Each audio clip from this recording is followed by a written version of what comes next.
Imaginez un instant que vous vous teniez sur le perron de la demeure qui a bercé votre enfance, là où chaque fissure dans le bois raconte une histoire. Contre votre poitrine, vous serrez un nourrisson de 3 jours, un petit être dont la vie ne tient qu'à votre chaleur. Et à cet instant précis, la certitude vous percute. Votre propre géniteur préférerait ouvrir sa porte à une tempête dévastatrice plutôt qu'à sa propre chair. Ce fut le moment où j'ai compris une vérité brutale. Certaines lignées ne cherchent pas à vous protéger, elles cherchent à vous briser parce qu'elles vous ont appris, dès le premier souffle, que le silence était votre seule armure. Quand j'ai senti la main de mon père, Étienne, se refermer sur mon bras pour me repousser, alors que ma sœur Margot ricanait dans l'ombre du hall comme si elle venait de remporter un trophée macabre, j'ai su que ce n'était pas un malentendu. Ce n'était pas de la colère passagère ou de la maladresse. C'était une exécution sociale. Ils voulaient m'offrir en sacrifice à leur propre confort. Ce qu'ils ignoraient, c'est qu'en moins de 24 heures, tout ce qu'ils croyaient posséder, leur influence, leur capital, leur nom allait se désintégrer sous leurs pieds. Car la femme qu'ils venaient de jeter dans le blizzard n'était plus celle qui allait en revenir.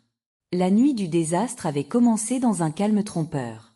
J'avais quitté l'établissement de soins dans un véhicule de location, chaque mouvement tirant sur les sutures de mon intervention chirurgicale. Ma petite Lison, enveloppée dans une couverture de fortune, était mon seul univers. Je me répétais que ce ne serait que pour quelques nuits, le temps de reprendre mes forces. Je n'attendais ni tapis rouge ni embrassade. Je voulais juste un toit. Mais quand la porte s'est ouverte, Étienne était là, les bras croisés, le regard plus dur que le gel qui commençait à cristalliser sur les vitres. « Tu es revenu », a-t-il lâché, sans une once de soulagement. « Tu as fait tes choix à 18 ans, n'attends pas que nous ramassions les débris de ton existence aujourd'hui. » Derrière lui, le cliquetis d'une canette qu'on ouvre a résonné, et la voix de Margot a flotté depuis le salon. Elle a mis le temps, notre petite martyre. Mon père n'a même pas scié. Il m'a expliqué que Margot lui avait tout raconté, que je n'avais pas été délaissée, que je fuyais simplement mes responsabilités. Ils avaient un plan sinistre, obtenir la garde de Lison pour que Margot puisse jouer à la mère parfaite tout en me gardant sous leur contrôle. Quand j'ai refusé de signer leur document de renonciation, le verdict est tombé. Si tu ne coopères pas, tu n'as pas de place ici. Le vent a hurlé plus fort. La neige piquait mon visage. Lison a émis un petit gémissement de détresse. « Papa, je vous en supplie, j'ai subi une opération, je perds mon sang, je ne peux pas marcher. » Mais Étienne de Valois n'était pas un homme que l'on touchait par la supplique. Il aimait le pouvoir, et le pouvoir exigeait la soumission. « Donne-moi l'enfant », a-t-il ordonné. J'ai reculé d'un pas, protégeant Lison de mon corps. Margot a ricané de nouveau. « Arrête tes jérémiades, tu joues toujours la victime. » J'ai senti quelque chose se déchirer en moi. Ce n'était pas physique, c'était le dernier lien de loyauté envers cette lignée toxique. « Partez » a crié mon père. Immédiatement. Il m'a poussé. Pas assez fort pour me faire tomber de haut, assez pour que mes jambes affaiblissent. Je me suis écrasée sur les dalles glacées de l'allée. La douleur a irradié dans tout mon abdomen. Lison a crié, un son fin et terrifié. « S'il vous plaît, elle va geler. » Mon père a saisi la poignée de la porte. « Quand tu seras prête à être raisonnable, nous discuterons peut-être. »« Elle n'a que 3 jours, » ai-je hurlé. « Ce n'est pas ma responsabilité, » a-t-il répondu avant de claquer la porte. Le bruit du verrou qui s'enclenche fut le son le plus solitaire que j'ai jamais entendu. Je me suis roulé en boule autour de ma fille, tentant de lui offrir ma chaleur résiduelle. Le froid s'est engouffré partout, volant mon souffle, brûlant ma peau. C'est la fin, ai-je pensé. Mais alors que ma vue commençait à se brouiller, des faisceaux de lumière ont balayé la neige. 3 imposants véhicules noirs ont remonté l'allée dans un vrombissement sourd. Des hommes en longs manteaux sombres se sont précipités vers moi. Des voix urgentes mais respectueuses ont brisé le silence. « Madame de Valois, nous vous avons trouvé. Nous avons le petit. Ne craignez rien. » Une main ferme a placé un masque à oxygène sur mon visage, et avant de sombrer dans l'inconscience, j'ai entendu une phrase qui a changé ma perception du monde. « Votre grand-père nous a envoyés. Vous n'êtes plus seul. » Quand j'ai rouvert les yeux, je n'ai pas trouvé la grisaille d'un hôpital public. J'étais dans une suite médicale privée, saturée d'une lumière douce. Le ronronnement des appareils de pointe créait un cocon protecteur. Ma première pensée fut pour Lison. Une infirmière s'est approchée immédiatement. Elle est là, saine et sauve.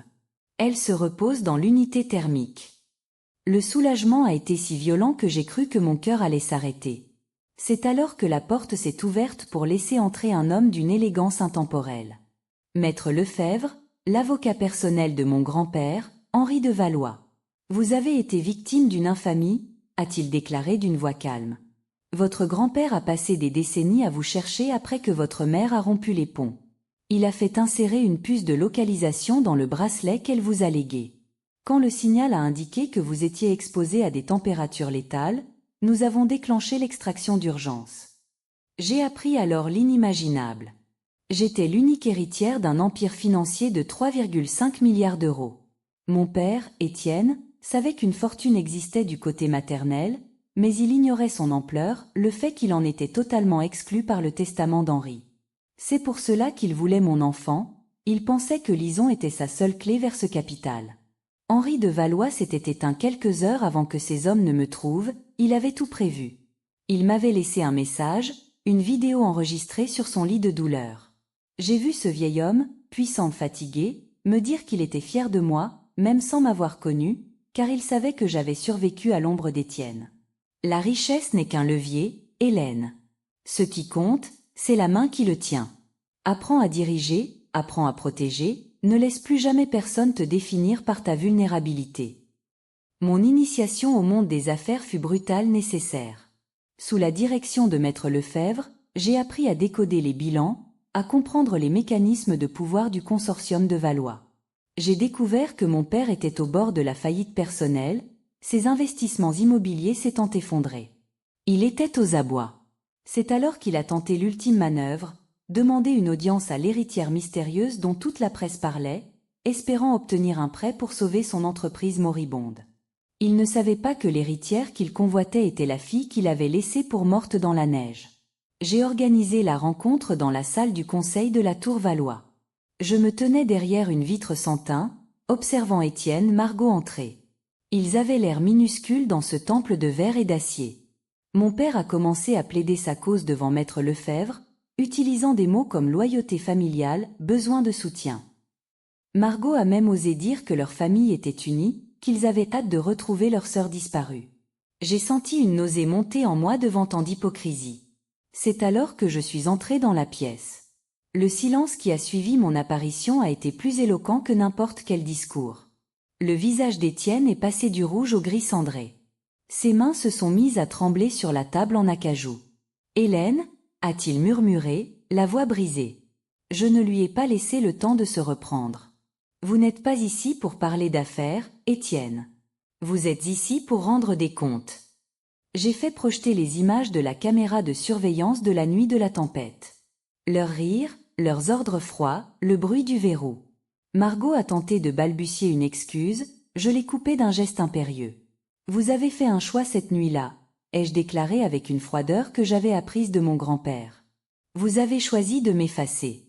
Aujourd'hui, c'est moi qui vous efface de mon existence. Vous ne recevrez pas un centime de ce consortium. Vos dettes seront rachetées par mes filiales, je procéderai à la saisie de chaque bien qui porte votre nom. » Étienne s'est effondré sur sa chaise. Il a réalisé que la personne qu'il avait méprisée était désormais celle qui tenait son destin entre ses mains. « Nous sommes ta famille » a-t-il crié. « Le sang ne fait pas la famille, Étienne. Les actes le font. Et vos actes vous ont condamné. » La chute de la lignée Weber fut totale, publique.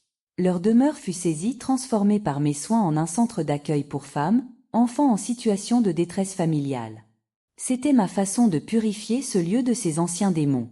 J'ai créé la Fondation Lison, dotée d'un capital immense, pour s'assurer que plus aucune mère ne se retrouve seule face à la tempête. J'ai recruté des experts, des psychologues, des avocats pour offrir une protection intégrale à celles que la société oublie trop souvent. 1 an plus tard, je me tenais sur le podium d'une conférence internationale sur la résilience. J'ai regardé l'assemblée, voyant des centaines de visages tournés vers moi avec espoir. Je ne leur ai pas parlé de mes milliards. Je leur ai parlé de cette nuit dans la neige. La douleur ne doit pas vous définir, ai-je dit. Elle doit être le carburant de votre ascension. Ne demandez jamais la permission d'exister à ceux qui ne savent pas vous voir. Lison était là, au premier rang, tenue par une nurse dévouée. Elle riait, ignorante du passé, héritière d'un futur que j'avais bâti sur la vérité, la force. Aujourd'hui, quand je regarde l'horizon depuis mon bureau, je ne ressens plus de haine envers Étienne ou Margot. Ils sont devenus des ombres insignifiantes dans le lointain. J'ai compris que la meilleure des vengeances n'est pas la destruction de l'autre, sa propre réussite éclatante. Je suis Hélène de Valois, j'ai appris que même au milieu de l'hiver le plus rigoureux, il existe en chaque femme un été invincible qui ne demande qu'à s'épanouir. Le blizzard est passé, le printemps est enfin là, éternel souverain.